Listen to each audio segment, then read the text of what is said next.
Patrick Rédo, bonjour. Bonjour. Vous êtes le commissaire de ce salon Studirama. Oui, tout à fait.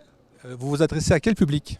On s'adresse à un public d'étudiants qui est à la recherche de formation pour leur orientation. Donc ça varie. On a des étudiants qui sont en terminale et qui cherchent une formation d'après-bac.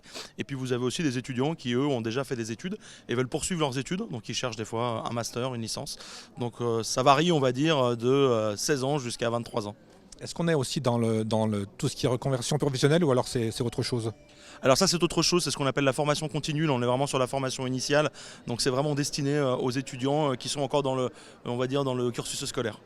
Quels sont les métiers qu'on propose dans ce salon?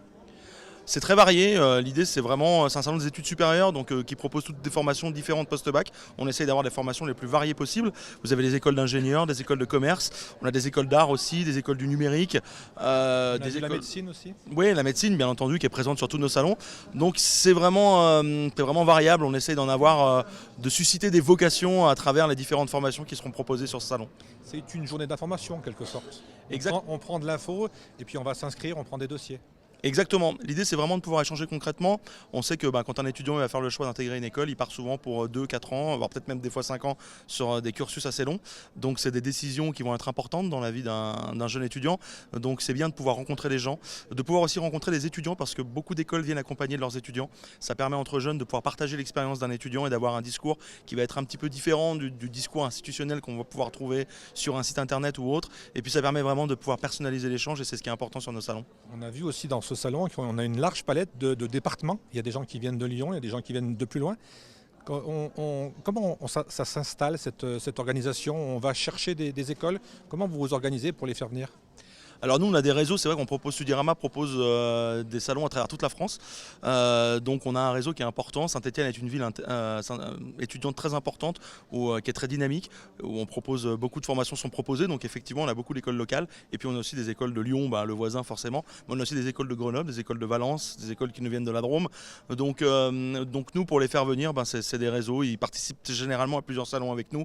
On avait un salon la semaine dernière à Lyon. Il y a beaucoup d'écoles qui sont présentes aujourd'hui qui l'étaient la semaine dernière et on en aura dans les semaines à venir aussi sur Valence, Clermont et toutes les villes environnantes. C'est un salon que vous faites chaque année ici à Saint-Étienne? Oui, tout à fait, c'est la 5e édition, on vient chaque année, alors malheureusement sauf l'année du Covid, mais on est de retour depuis l'année dernière et on est content et on voit que le public aussi revient nombreux et est content de retrouver ce type d'événement. Quelle est l'origine de ce salon? Qu'est-ce qui a fait que ce salon est né? Le salon, il est né de l'envie on va dire des institutions locales, je pense donc notamment aux établissements, mais aussi de l'académie puisqu'on a des établissements publics qui sont présents, on a l'université de Saint-Étienne qui est présent, on a d'autres établissements publics et l'idée c'était vraiment de pouvoir avoir une réunion et un salon sur lequel en début de saison, en octobre, puisqu'aujourd'hui le parcours est de plus en plus tôt pour les étudiants, notamment avec Parcoursup qui impose aux étudiants de faire leur choix assez vite, donc c'est vrai qu'on dès le mois d'octobre ils se sentent concernés et il fallait qu'il y ait un événement à cette période de l'année. Mais vous êtes relié à une administration ou alors vous êtes juste organisateur de salon? Nous, on est organisateur de salon, on est une société privée qui a été créée il y a plus de 30 ans par Jean-Cyril Boutmy qui est toujours à la tête de cette entreprise. Le siège se trouve à Paris et on travaille dans toute la France. Donc moi, je gère la région Auvergne-Rhône-Alpes. La fin de la journée, le bon salon, c'est quoi pour vous? Un bon salon, c'est déjà une bonne fréquentation pour les écoles, qu'elles puissent trouver aussi des profils intéressants, c'est-à-dire ce qu'on appelle des profils qualifiés, d'avoir des jeunes qui soient motivés, des jeunes à l'écoute et qui soient vraiment dans une envie de poursuivre leurs études. Donc voilà, pour nous, un salon réussi, c'est les écoles qui ont de mon contact, mais c'est surtout aussi les étudiants qui ont pu trouver des questions à leurs réponses, puisque souvent, vous avez des gens qui viennent... Les réponses à leurs questions plutôt. Ah, pardon. Je m'en mêle, effectivement.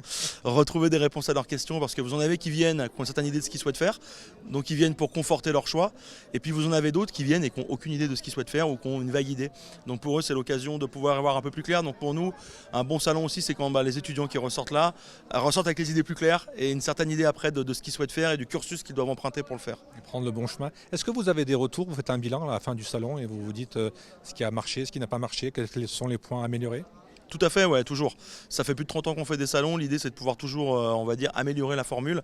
Donc, on fait toujours des bilans. On fait déjà un bilan comptable pour savoir le nombre de visiteurs, mais aussi de savoir le niveau d'études, la provenance géographique.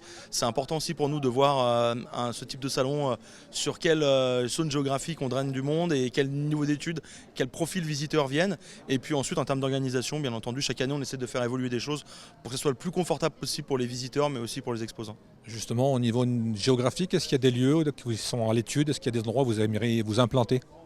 Il y a des villes effectivement sur la région où on aimerait s'implanter. On en a certains comme Avignon cette année, qui est un nouveau salon chez Studirama. Pour la région, on a Bourg-en-Bresse où on a été présent il y a quelques années, sur lequel on aimerait revenir aussi, qui est en réflexion.